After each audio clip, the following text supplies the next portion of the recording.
Good morning. Today we are going to start collection of secondary data. Guys, हमने पिछली videos में पढ़ा है कि what do you mean by primary data, what do you mean by secondary data और कौन-कौन से ऐसे sources हैं जिनसे आप primary data क्या कर सकते हो, collect कर सकते हो. अगर आपने उन वीडियोस को नहीं देखा तो today I am going to share the links with you. आज हम जो टॉपिक पढ़ने जा रहे हैं उसका नाम है collection of secondary data. Secondary data वो डेटा होता है जो हमें कौन सी इंफॉर्मेशन प्रोवाइड करता है, second hand information. Means already use data को जब हम क्या कर रहे हैं, रीयूज कर रहे हैं, उसको क्या बोलते हैं, सेकेंडरी डेटा. मींस डेटा हमारे पास पहले अवेलेबल है, उसे हम फर्दर अपनी स्टडी में क्या कर रहे हैं, यूज कर रहे हैं. Such type of data is known as secondary data. तो जो आज का टॉपिक है, we are going to study What are the various ways through which we can collect secondary data? ऐसे कौन-कौन से ways हैं जिनके थ्रू आप क्या कर सकते हो, secondary data collect कर सकते हो. Basically there are two broad categories. One is published. Second one is unpublished. Means there are two sources of collecting secondary data. First one is published sources. Second one is unpublished sources. ज्यादा data बहुत ज्यादा आपने study में use किया हुआ है वो published है, then it will come under published data.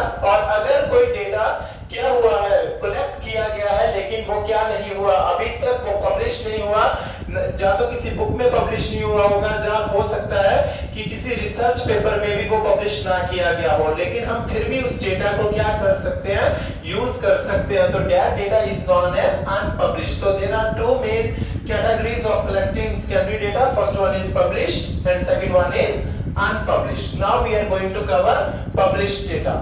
Guys, published data वो डेटा होता है जो कहीं ना कहीं किसी भी सोर्स में क्या किया होता है, पब्लिश किया होता है. मींस जिसके आपको रिकॉर्ड इजीली क्या हो जाते हैं, अवेलेबल हो जाते हैं, क्योंकि वो किस फॉर्म में होता है, प्रिंटेड फॉर्म में अवेलेबल होता है.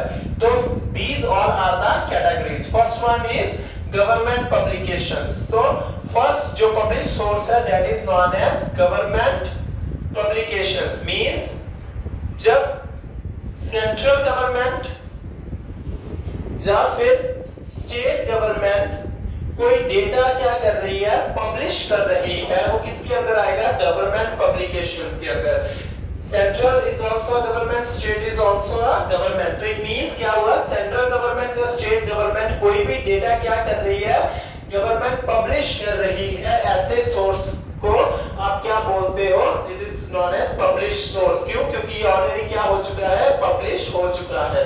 ठीक है जी, आप इस डेटा को यूज कर सकते हो अपनी फर्दर स्टडी के लिए.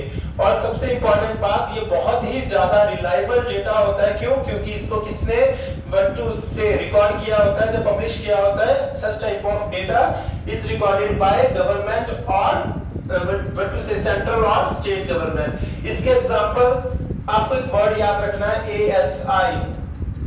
These are the examples or you can say the sources. Annual Survey of Industries. तो फर्स्ट एग्जांपल आपको कहां से याद हो जाएगी, या फर्स्ट सोर्स कहां से याद हो जाएगा, the word is ASI. It means Annual Survey of Industries. अब सेकंड थिंग आपको वर्ड याद रखना है, RBI. It means Reserve bank of India bulletin. कुछ रिजर्व बैंक ऑफ इंडिया ने इंफॉर्मेशन दी है, that is come under government publications. Understood. अब देखो ASI, RBI. अब RBI किस चीज में डील करता है, you know that currency and banking.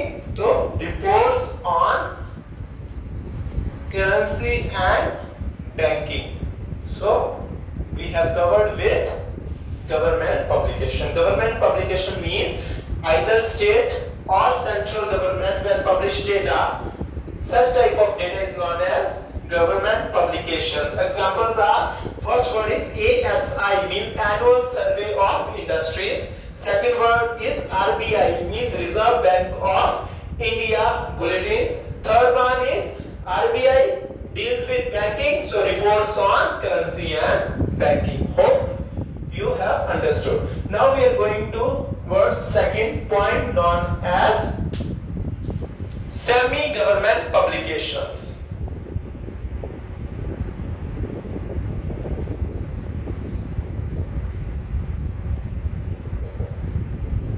Guys, here you are going to include municipalities and metropolitan council. When the data is published by municipalities या फिर metropolitan councils, such type of data is considered under semi government publications. आपको पता है municipalities basically किसके बारे में data collect करती हैं? There are basically 4 main categories जिससे related वो data को क्या करेंगी? Collect करेंगी. First one is related to birth. Second one related to health. Next one is related to education. Fourth one is related to death. Means ये किसके साथ deal करती है? सभी गवर्नमेंट पब्लिकेशंस के अंदर क्या आता है? म्युनिसिपैलिटीज आता है, मेट्रोपॉलिटन काउंसिल्स आते हैं और ये डेटा बेसिकली किससे रिलेटेड पब्लिश करते हैं? बर्थ कितने हुए हैं, डेथ कितनी हुई है, एजुकेटेड पीपल कितने हैं, हेल्थ स्टेटस क्या है, तो इनके बारे में डेटा कौन पब्लिश करता है? Semi government what to say bodies. Understood? Next one we are going to cover third point known as reports on committees and commissions. The key point here is commission. Why the key point is commission? क्योंकि यहाँ से आप example को अच्छी तरह से क्या कर सकते हो? याद कर सकते हो. Committees, you know, these are basically groups जो कंट्रोल कर रही हैं. Second one is this one commissions. Commissions के अंदर आपके क्या आते हैं? डिपार्टमेंट्स. जैसे कि ऐसे इंफॉर्मेशन जो किसी भी कमीशन या डिपार्टमेंट ने क्या की हो? पब्लिश की हो. Such type of what to say information come under reports of committees and commissions. Example, planning commission,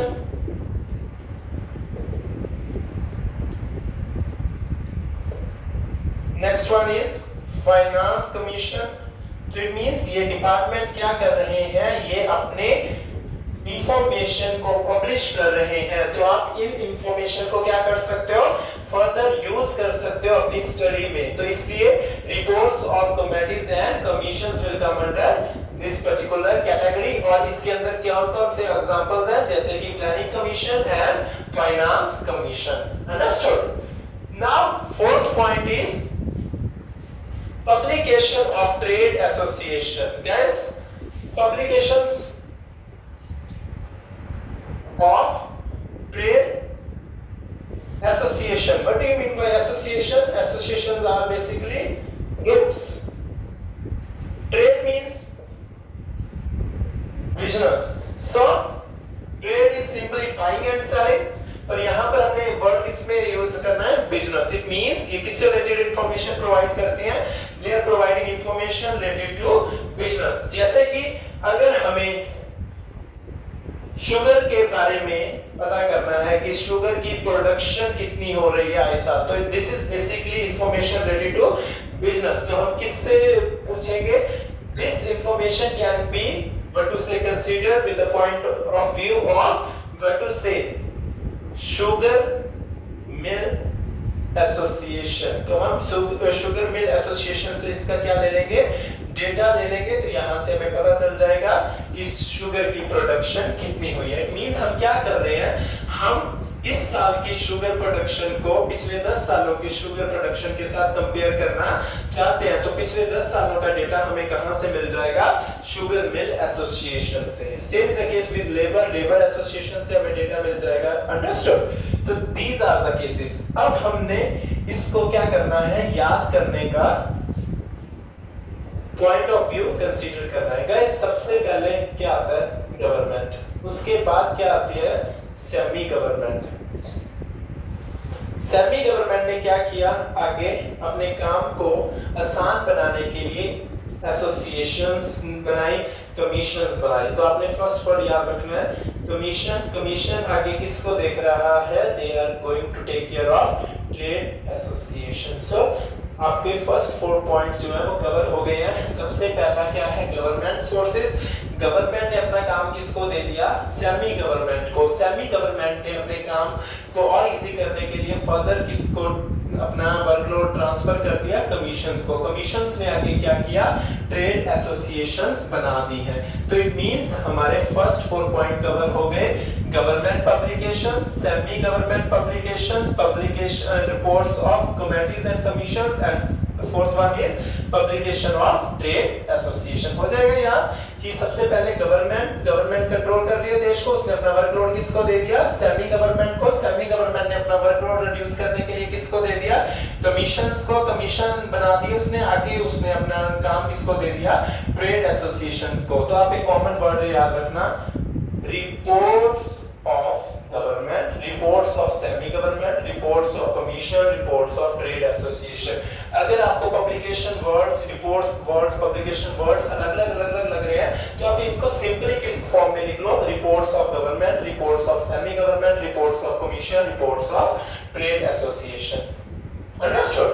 Now we are going to move towards next. This one is basically research institutes.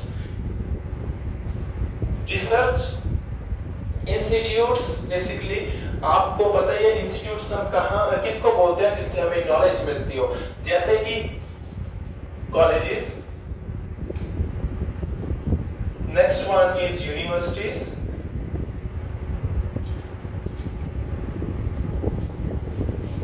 Institutes are basically colleges and universities. तो it means ऐसे information जो किसके द्वारा issue की जाती है? Universities या colleges के द्वारा। हो सकता है कि यूनिवर्सिटीज ने या कॉलेजेस ने कुछ रिसर्च की हो। आजकल बहुत सारी जो यूनिवर्सिटीज हैं वो रिसर्च ओरिएंटेड है, मींस वो हमेशा क्या करती रहती हैं? रिसर्च करती रहती हैं in order to provide practical knowledge. Research based organisations बहुत ज्यादा सक्सेसफुल होती है, इसलिए ये काम आजकल कौन कर रही है? यूनिवर्सिटीज कर रही है। जो टॉप मोस्ट यूनिवर्सिटीज होती हैं, they are having certain department of research, जिसका मेन काम क्या होता है? सिर्फ पब्लिकेशंस करना। तो यही है रिसर्च इंस्टीट्यूट। मींस कुछ यूनिवर्सिटीज ने या कॉलेजेस ने क्या किया? रिसर्च की, उस रिसर्च को उन्होंने आगे क्या कर दिया? पब्लिश कर दिया। तो आप इस रिसर्च को भी क्या कर सकते हो? फर्दर यूज कर सकते हो अपनी स्टडी में। क्यों? क्योंकि ये कौन सी सोर्स है? ये एक ऑथेंटिक सोर्स है। Understood? Next one is journals and papers. This is very important and easily available information. Journals means उन्होंने कुछ papers, research papers, articles, magazines, newspaper, जब इनसे आप इंफॉर्मेशन ले रहे हो it will come under journals and papers. Understood? Magazines होती हैं जैसे कि मान लो हमें फैशन के बारे में नॉलेज लेनी है तो आप फैशन मैगजीन को पढ़ोगे, वहां से आपको ट्रेंड पता चल जाएगा। अगर आपको बिजनेस के बारे में लेनी है इंफॉर्मेशन तो आप बिजनेस मैगजीन्स पढ़ो, तो इससे आपको इंफॉर्मेशन मिल जाएगी। अंडरस्टूड? तो जर्नल्स आर बेसिकली पेपर्स जिसको आप पढ़ के क्या ले सकते हो?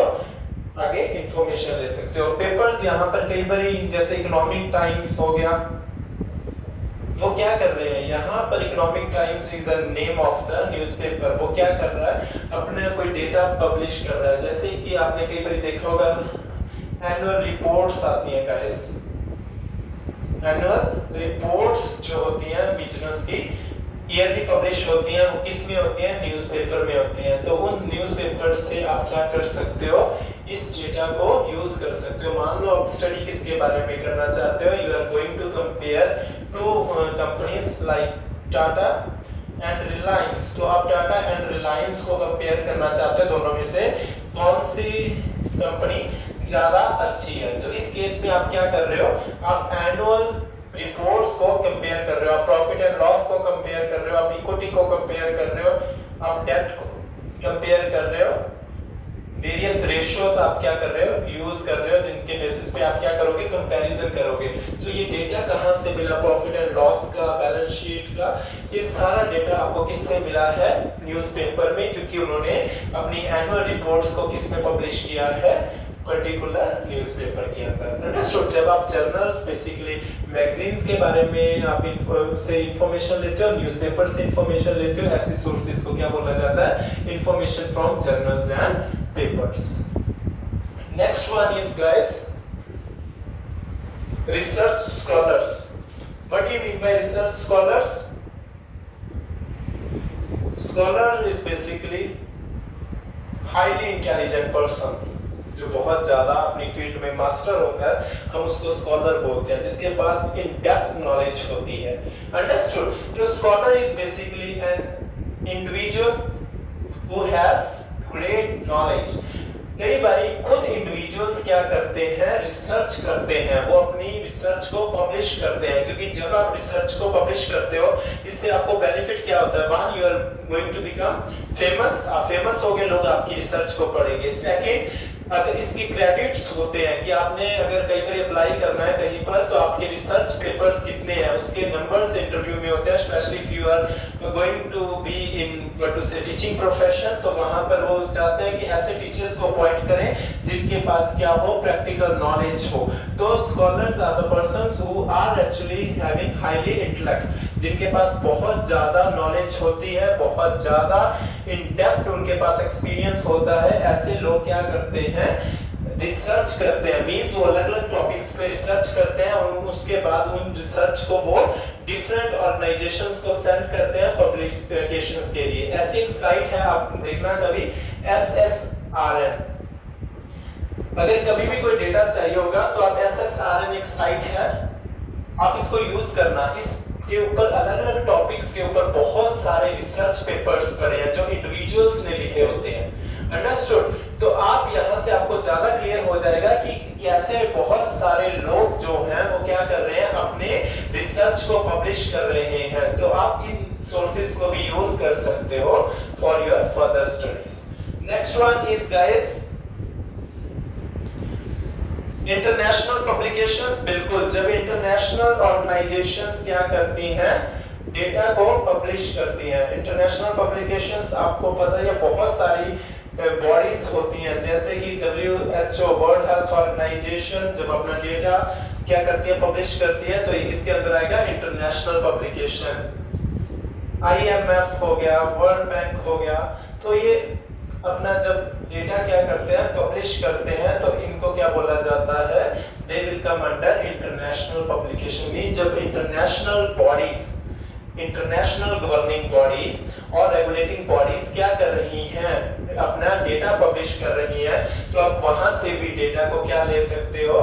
व्हाट टू से यूज कर सकते हो। Understood? Now we are going to remember these points.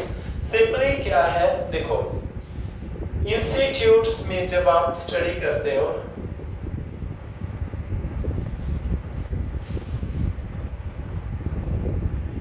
Institutes में आपने क्या किया? स्टडी किया। Let me cross check the spelling of institute.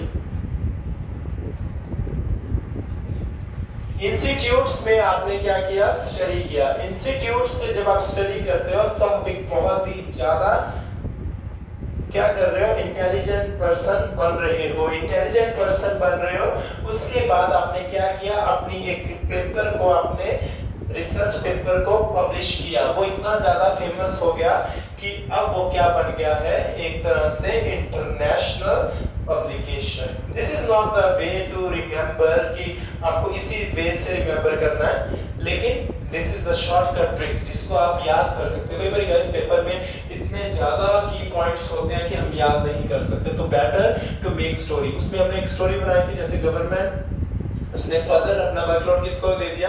Semi government को। सेमी गवर्नमेंट ने आगे कमीशंस को, कमीशन ने आगे क्या बना दी? Trade associations. Understood?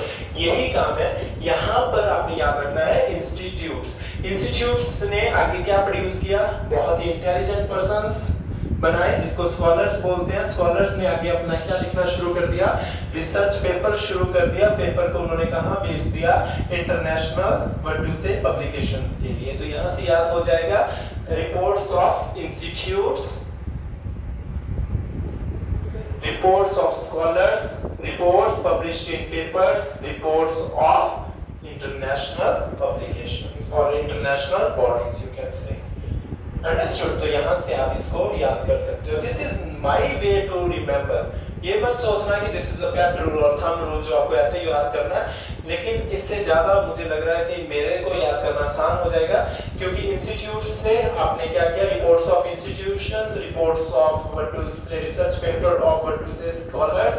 Next one आपने उसको फर्दर किसको दे दिया, पब्लिश कर दिया, किसमें, न्यूज़पेपर में, it means journals and papers. उसके बाद वो इतना ज्यादा फेमस हो गया कि आपने उसको इंटरनेशनल लेवल पे भेज दिया, जो means reports of international bodies या फिर simply international publications. Understood?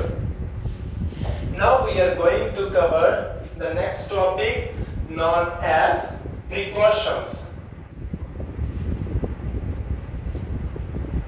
Guys, precautions means points need to keep in mind. अब कौन कौन से ऐसे पॉइंट्स हैं जिनको आपको याद रखना है जब आप सेकेंडरी डेटा को यूज कर रहे हो। Prior to it, we are going to cover one more topic, that is unpublished source. Same मैंने ऑलरेडी इसको कवर कर दिया, लेकिन just for your revision, unpublished sources कौन सी सोर्सेज होती हैं? ऐसी सोर्सेज होती हैं जिनको आप क्या नहीं कर पाए, मींस पब्लिश नहीं कर पाए। क्यों नहीं कर पाए? क्योंकि वो डेटा आपने अपने सेल्फ कंजम्पशन या फिर रिकॉर्ड के लिए आपने उसे रखा हुआ है। जब आप इस डेटा को क्या कर रहे हो, अपने रिकॉर्ड के लिए रख रहे हो या फिर वटू से सेल्फ खुद यूज करने के लिए रख रहे हो, तो ऐसे डेटा को क्या बोलते हैं? अनपब्लिश्ड। मींस अभी तक वो पब्लिश नहीं हुआ, वो वटू से प्रिंट फॉर्म में नहीं आया। ऐसे व्हाट आर द सोर्सेज, जैसे लेटर्स। कई बार आप किसी पर्सन की बायोग्राफी लिखना चाहते हो, मींस उसके बारे में लिखना चाहते हो। अब इस केस में क्या होगा कि उसने हो सकता है अपने ब्रदर को कोई लेटर लिखा हो जिसके अंदर उसने अपने सीक्रेट्स क्या हो बताए हो। मींस एक मिस्टर एक्स है, इस मिस्टर एक्स, इनकी क्या हो गई है, डेथ हो गई है। He was a very famous person. आपने इनके बारे में जैसे रिसर्च शुरू की, तब इनसे आपने प्री हैंड इंफॉर्मेशन ली। Pre means first hand information ली, प्राइमरी डेटा कलेक्ट किया। स्टडी इतनी लंबी थी कि धीरे धीरे आपने क्या किया कि अब उस स्टडी के बारे में जैसे हो गया, अचानक इनकी क्या हो गई, हेल्थ खराब हो गई, तो जिसके कारण इनकी क्या हो गई, डेथ हो गई। अब आपकी स्टडी जो है वो क्या हुई थी, सिर्फ हाफ पब्लिश हुई थी, मींस हाफ यू कैन से रिकॉर्ड हुई थी।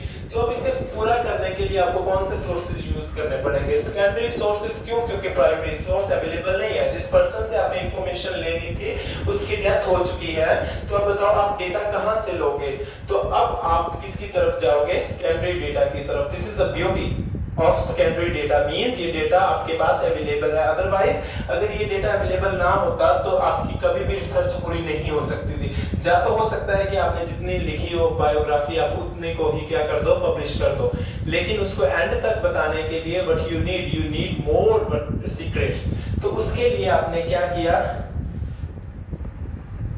अगर मिस्टर वाई जो उसका ब्रदर है उसको अप्रोच कर दिया कि सर आप मुझे बताओ, तो this is again primary data, क्योंकि आप इनडायरेक्टली किससे ले रहे हो, जो पर्सन उसके क्या होता है, नॉन होता है। यस और no, that is oral investigation. लेकिन आपने ये नहीं प्रेफर किया क्योंकि आपको इतना नहीं पता था कि उसका ब्रदर उसके बारे में इंफॉर्मेशन देगा या नहीं देगा। तो आपने क्या किया, उसकी अलमीरा को चेक किया, वहां पर उसके लेटर्स पड़े थे जो उसने अपने किसको लिखे थे, ब्रदर को लिखे थे। तो जो लेटर्स उसने अपने ब्रदर को लिखे थे, उस लेटर के अंदर उसने सब कुछ बता दिया कि मेरी हेल्थ जो है वो ठीक नहीं है, लेकिन मैं जाने से पहले तुम्हें अपनी लाइफ के सारे अच्छे और बुरे काम बता के जाना चाहता हूं, सो दैट तुम मुझे एज अ ब्रदर एक्सेप्ट कर लो। तो इस स्टोरी से हमें क्या पता चल रहा है कि वो पर्सन क्या कर रहा है, उसकी अपने ब्रदर के साथ बन नहीं रही, लेकिन वो मरने से पहले अपोलोजाइज कर रहा है। तो इसलिए उसने अपने पॉजिटिव एंड नेगेटिव सब किसके अंदर लिख लिए, इस लेटर के अंदर लिख लिए, और ये लेटर वो सेंड करने से पहले ही उसकी क्या हो गई, डेथ हो गई। तो जैसे ही लेटर्स मिले, इन लेटर्स को पढ़ के हमें पता चल जाएगा कि उसके पॉजिटिव क्या है, उसके नेगेटिव्स क्या है। तो इसको आप किस में इंक्लूड कर सकते हो, बायोग्राफी में। लेटर्स पब्लिश थोड़ा हुए थे, अंडरस्टूड, लेटर्स लिखे गए हैं, लेटर्स पब्लिश नहीं हुए। तो ऐसे सोर्सेज को क्या बोलते हैं, अनपब्लिश सोर्सेज। एग्जांपल एक और ले लो, हो सकता है उस बंदे को डायरी लिखने का शौक हो, वो आपको पता है डायरी एंट्री, वो हर रोज डायरी लिखता हो, सुबह से लेकर शाम तक जो भी उसने काम किए वो उसने किस में लिख लिया, अपनी डायरी में एज अ रिकॉर्ड। कई बार it is very good habit, आपको डायरी लिखनी चाहिए, क्योंकि इससे हो सकता है कि आपके कुछ इंसिडेंट्स इतने ज्यादा यूनिक हो कि आप फेमस हो जाओ। तो moreover it is the best way to keep secrets, जो चीज आप किसी को नहीं बता सकते डायरी में लिखो। तो वही हो सकता है कि उसने सारी चीजें अपनी डायरी में लिखी हो, डायरी भी पब्लिश नहीं हुई, तो ऐसे सोर्सेज को आप क्या बोलते हो, अनपब्लिश सोर्सेज। तो अनपब्लिश सोर्सेज की व्हाट इज एग्जांपल्स क्या हैं, diary, second letters. Understood? Now we are going to use the topic कि हम सेकेंडरी डेटा को यूज करना चाहते हैं, लेकिन क्या हम ब्लाइंडली उसे यूज कर रहे हैं? नो गाइस, अगर आप डेटा को ब्लाइंडली यूज कर रहे हो तो ये बहुत ही ज्यादा बड़ी प्रॉब्लम आपके लिए क्रिएट कर सकता है, क्योंकि रिजल्ट बहुत बुरी तरह से क्या हो जाएंगे, इफेक्ट हो जाएंगे। तो इसलिए आपको बहुत ज्यादा क्या करना पड़ेगा, प्रिकॉशंस पे ध्यान देना पड़ेगा। कुछ ऐसे पॉइंट्स हैं जिनके ऊपर आपको वर्क करना पड़ेगा, तभी आप सेकेंडरी डेटा को क्या कर सकते हो, यूज कर सकते हो। तो इट मींस आप ब्लाइंडली सेकेंडरी डेटा यूज नहीं कर सकते। First point is known as this one is the source must be authentic, जो आप you can say reliable। अगर आप बुक की नॉलेज में जाना चाहते हो तो this is known as ability of the collecting organization। This is the key point, ability of the collecting organization means ability of the collecting organization का इसका मतलब क्या है? इसका मतलब जो है आप किसको यूज करना चाहते हो, जो डेटा ऑलरेडी पब्लिश हुआ है आप उसको क्या करना चाहते हो, यूज करना चाहते हो। इसके अंदर क्या करोगे आप, इट मींस आप ये देखोगे क्या वो जो डेटा ऑर्गेनाइजेशन कलेक्ट कर रही थी, क्या उसके पास एबिलिटी थी, एबिलिटी मींस वो कैपेबल थी, क्या उसकी इंफॉर्मेशन को आप रिलायबल सोर्स मान सकते हो। ये चीज आपने सबसे पहले ध्यान रखनी है, चाहे वो पब्लिश हो चाहे वो अनपब्लिश हो, तो आपने ये क्या देखना है कि उसके पास एबिलिटी है डेटा को कलेक्ट करने की। एबिलिटी मींस उसके पास एक्सपर्ट्स थे, व्हाट टू से इम्पार्शियल, उसके पास क्या थे, इन्वेस्टिगेटर, जिससे उसने डेटा, जो इन्वेस्टिगेटर है जिसने डेटा क्या क्या कलेक्ट किया है, मोरओवर अगर किस मेथड से किया है, हो सकता है क्वेश्चनियर से किया हो, एन्यूमरेटर मेथड से, तो आप वो देखोगे कि क्या वो एक्सपर्ट्स थे जिन्होंने डेटा कलेक्ट किया है, क्या डेटा कलेक्ट करते हुए उन्होंने कोई बायसनेस तो नहीं शो की। हो सकता है कि उन्होंने कुछ डेटा जो है रिलायबल ना कलेक्ट किया हो, ऑर्गेनाइजेशन की रेटिंग अच्छी नहीं हो, वो डेटा क्या करती है सिर्फ पब्लिश करने के लिए क्या करती है, किसी मर्जी को पॉइंट करती है और उसको जाके क्या दे देती है, क्वेश्चनियर की, ठीक है आप जाके भरवा लो।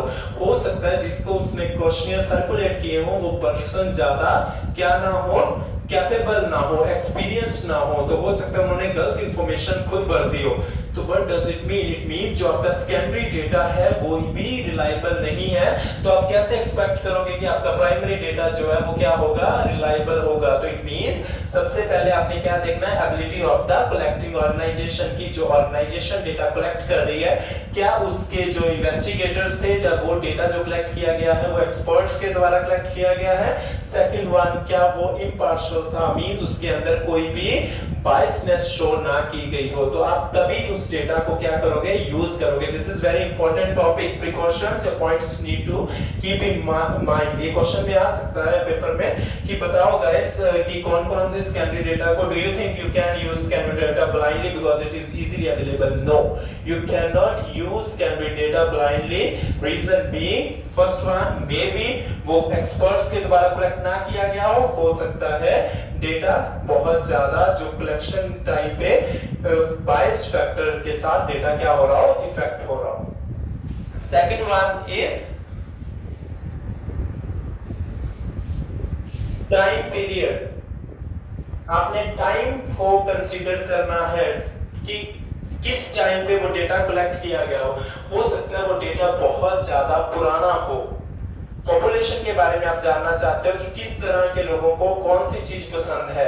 अगर आप प्रेजेंट को पास्ट के साथ कंपेयर कर रहे हो कि लोगों के फैशन ट्रेंड में कितना चेंज आया है, कितना उनके प्रॉब्लम आई है, कौन कौन सी प्रॉब्लम्स वो फेस कर रहे हैं, तो ये बहुत सारे अलग अलग फैक्टर्स हैं जिनके बेसिस पे आप कंपेयर करना चाहते हो प्रेजेंट पॉपुलेशन को पास्ट पॉपुलेशन के साथ। मींस आप क्या कर रहे हो, उनके चेंज इन प्रेफरेंसेस को क्या कर रहे हो, कंसीडर कर रहे हो। तो हो सकता है वो डेटा जो टाइम किस समय वो डेटा कलेक्ट किया गया हो सकता है वो डेटा जो सेकेंडरी सोर्स अवेलेबल बता रहा है वो वॉर के टाइम पे कलेक्ट किया हो। वॉर के टाइम पे बहुत कम लोग थे, sorry come is the correct word, बहुत कम लोग थे जिन्होंने वो डेटा दिया होगा। अंडरस्टूड। जब हो सकता है वॉर के कारण वो इतने ज्यादा डिस्ट्रैक्ट थे कि उन्होंने हर एक चीज की सेंस में दी, नेगेटिव सेंस में दी। उनके पास इतना टाइम ही नहीं था कि वो किसके ऊपर कमेंट कर सके, फैशन के ऊपर कमेंट कर सके। लड़ाई के समय आपने डेटा कलेक्ट कर लिया लोगों के पास जाके, उस समय लोगों ने बोल दिया क्या ये फैशन कुछ भी नहीं है, हम तो वही कपड़े पहनते हैं जो हमारे पास इजीली अवेलेबल होते हैं, इतना कपड़े लेने का क्या फायदा, जिंदगी बहुत कम है। तो सच टाइप ऑफ स्टोरीज के बेसिस पे आपने क्या कर दिया, रिसर्च पब्लिश कर दी। आज के समय में most of the people love to spend money on clothes, on jewellery, लेकिन उस समय तो लोगों ने ऐसा नहीं किया होगा। क्यों? क्योंकि उस समय वो किसके सरकार में इफेक्टेड थे, mentally they were not stable due to war. तो आप ऐसी चीजों को क्या करते हो, ऐसे फैक्टर्स को आप क्या करते हो, कंसीडर करते हो कि डेटा किस समय कलेक्ट किया गया था। जब हो सकता है डेटा बहुत ज्यादा पुराना ना हो, तो this is an easy explanation कि डेटा पुराना नहीं होना चाहिए, बहुत ज्यादा पुराना नहीं होना चाहिए। एंड सेकंड वन, डेटा एक सही टाइम पे क्या किया होना चाहिए, कलेक्ट किया होना चाहिए। Next one is objective of study.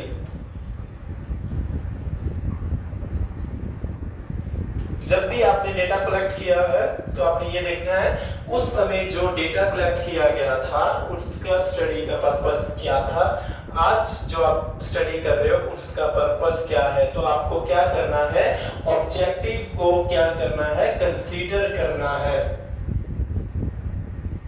Means जो आपका ऑब्जेक्टिव है स्टडी का और जिस समय आपने डेटा कलेक्ट किसी ने किया होगा उसका जो स्टडी पर्पस है वो दोनों क्या होने चाहिए, मैच करने चाहिए। हो सकता है उसने किसी और पर्पस के लिए डेटा कंसीडर किया हो, उसमें एक आधा कंटेंट आपकी स्टडी वाला यूज हो गया हो, लेकिन आपका ऑब्जेक्टिव बिल्कुल अलग है, उसके ऑब्जेक्टिव बहुत ज्यादा अलग है, तो आप दोनों को क्या नहीं कर सकते, कंपेयर नहीं कर सकते। तो जब भी आप सेकेंडरी डेटा यूज करते हो तो आपने सबसे पहले किस बात का ध्यान रखना है कि दोनों का जो आपके सेकेंडरी डेटा का सोर्स है का ऑब्जेक्टिव है प्लस आपके स्टडी का जो ऑब्जेक्टिव है दोनों क्या करने चाहिए, मैच करने चाहिए, मीन सेम होने चाहिए। तभी डेटा को कलेक्ट करने का फायदा है किस सोर्स से, सेकेंडरी सोर्स से, अदरवाइज आपका रिजल्ट जो है वो बहुत बुरी तरह से वेरी करेगा। Next one, next point is like we have covered time, हो गया ऑब्जेक्टिव, हो गया एबिलिटी, हो गया, and next one is unit. This is known as definition of unit. Definition of unit means measurement unit. जब आपने data collect किया था सेकेंडरी सोर्स से, उसके अंदर जो यूनिट मेजरमेंट की गई थी वो सेंटीमीटर्स में डेटा था, लेकिन आप जो डेटा यूज कर रहे हो वो किस में फॉर्म में यूज कर रहे हो, मीटर्स में। तो इट मींस आपको इस यूनिट को क्या करना पड़ेगा, चेंज करना पड़ेगा। अंडरस्टूड। जब आप क्या कर रहे हो, मेजरमेंट यूनिट को आप क्या करोगे, ध्यान में रखोगे, क्योंकि अदरवाइज आपका डेटा बहुत ज्यादा चेंज हो जाएगा। तो सेंटीमीटर, मीटर, अब मैं इसको एक इजी एग्जांपल में लेके चल रहा हूँ। Next one is dollars, you can से विद रूपी। फिगर्स डॉलर्स में थी, आप जो स्टडी कर रहे हो वो किस में कर रहे हो, रुपीस में, तो दोनों की मेजरमेंट यूनिट अलग है। तो आपको या तो अपना डेटा भी किस में लेना होगा, डॉलर्स में लेना होगा, या फिर आपको उनका डेटा को क्या करना होगा, चेंज करना पड़ेगा। मैंने आपको एग्जांपल दी थी, हम किसका प्रॉफिट कंपेयर कर रहे हैं, टाटा वर्सेस रिलायंस, हम इन दोनों का प्रॉफिट कंपेयर कर सकते हैं। हो सकता है रिलायंस ने जो डेटा पब्लिश किया हो वो डॉलर्स में पब्लिश किया हो, रिलायंस का जो प्रॉफिट है वो कितना है, $10,000 और टाटा का प्रॉफिट जो है वो 1 लाख रुपए। तो आप देखो किसके साथ जाओगे कि किसका प्रॉफिट ज्यादा है। सर टाटा का प्रॉफिट ज्यादा है, क्यों ज्यादा है? Go for this one because otherwise I need to do calculation. दोनों में से अगर 1000 के हिसाब से आप ले लो 1200, कन्वर्जन करोगे तो ये तो बहुत ज्यादा हाई हो जाएगा। लेकिन यहाँ पर रिलायंस का प्रॉफिट कितना है? 10,000। टाटा का प्रॉफिट है सिर्फ 1200। लेकिन द डिफरेंस इज दिस, यहाँ रुपीस में दिया हुआ है, यहाँ डॉलर में। अगर आप इसको कन्वर्ट करोगे 52 के हिसाब से, मान लो एक्सचेंज रेट 52 है, तो डेटा बहुत ज्यादा वेरी हो जाएगा। डेटा वेरी होने से रिजल्ट वेरी हो रहा है। यहाँ पर टाटा ज्यादा इंपॉर्टेंट ऑर्गेनाइजेशन है क्योंकि उसका प्रॉफिट ज्यादा है, लेकिन यहाँ रुपीस में है। जब आप इसको डॉलर में कन्वर्ट करोगे तो रिलायंस का डेटा जो है वो ज्यादा चेंज हो जाएगा। तो इट मींस प्रॉफिट किसका इंक्रीज होगा? वहां पर रिलायंस का प्रॉफिट, अगर रिलायंस को डॉलर को आप रुपए में कन्वर्ट करोगे तो ऑब्वियस है रिलायंस का प्रॉफिट इंक्रीज होगा। तो इट मींस ज्यादा ऑर्गेनाइजेशन कौन सी अच्छी हुई? रिलायंस, क्योंकि उसका प्रॉफिट ज्यादा है। लेकिन आपकी स्टडी क्या बता रही है? Tata is a good company because उसका प्रॉफिट जो है वो ज्यादा है। नो, प्रॉफिट रिलायंस का ज्यादा है, लेकिन प्रॉब्लम क्या आई? आपने दोनों की मेजरमेंट यूनिट क्या ले ली? अलग ले ली। तो इसलिए कभी भी आप जब डेटा इंक्लूड कर रहे हो, स्पेशली फाइनेंशियल डेटा, तो आप प्लीज इस बात का ध्यान रखना कि उसके अंदर जो मेजरमेंट यूनिट हो वो सेम हो, अदरवाइज कंपैरिजन पॉसिबल नहीं है। So these are the main points which you need to take care. और इसके बाद दिस इज वेरी इजी, जब आप सबको पढ़ लोगे तो डेटा क्या होना चाहिए? As I started from the first one, data must be reliable, data must be accurate. तो these are the 2 key points which you need to remember. जब भी आप सेकेंडरी डेटा को क्या कर रहे हो, कलेक्ट कर रहे हो, डेटा बहुत ज्यादा क्या होना चाहिए?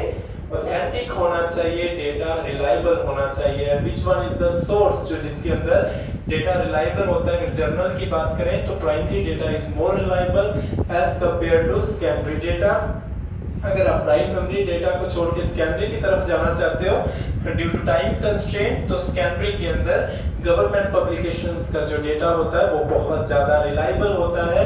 रिसर्च ऑर्गेनाइजेशन जिनका कोर बिजनेस रिसर्च है, उन ऑर्गेनाइजेशंस का डेटा बहुत ज्यादा रिलायबल होता है। Hope you have enjoyed our lecture. Thank you.